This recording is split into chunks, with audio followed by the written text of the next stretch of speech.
صل على سيدنا ومولانا محمد وعلى سيدنا علي وسيدتنا فاطمة وسيدتنا زينب وسيدنا حسن وسيدنا حسين وعلى آله وصحبه وبارك وسلم.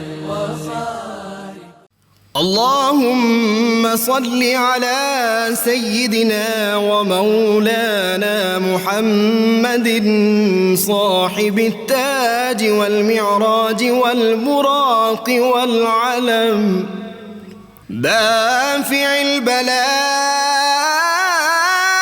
والوباء والقحط والمرض والألم اسمه مكتوب مرفوع مشفوع منقوش في اللوح والقلم سيد العرب والعجم اسمه مقدس معطر مطهر منور في البيت والحرم شمس الضحى بدر الدجى صدر العلا نور الهدى كهف الورى مصباح الظلم جميل الشيم شفيع الأمم صاحب الجود والكرم والله عاصمه وجبريل خادمه والبراق مركبه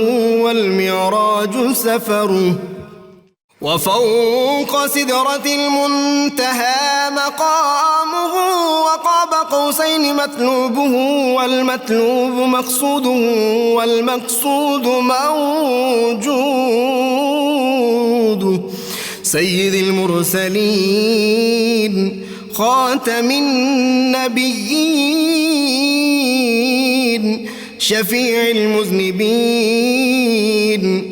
أنيس الغريبين رحمة للعالمين راحة العاشقين مراد المشتاقين شمس العارفين سراج السالكين مصباح المقربين محب الفقراء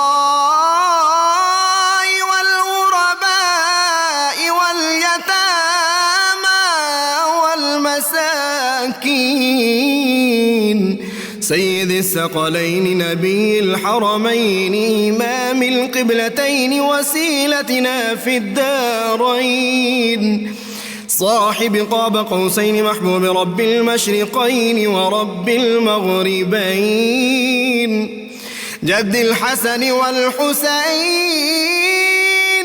مولانا ومولى الثقلين سيدنا أبي القاسم محمد بن عبد الله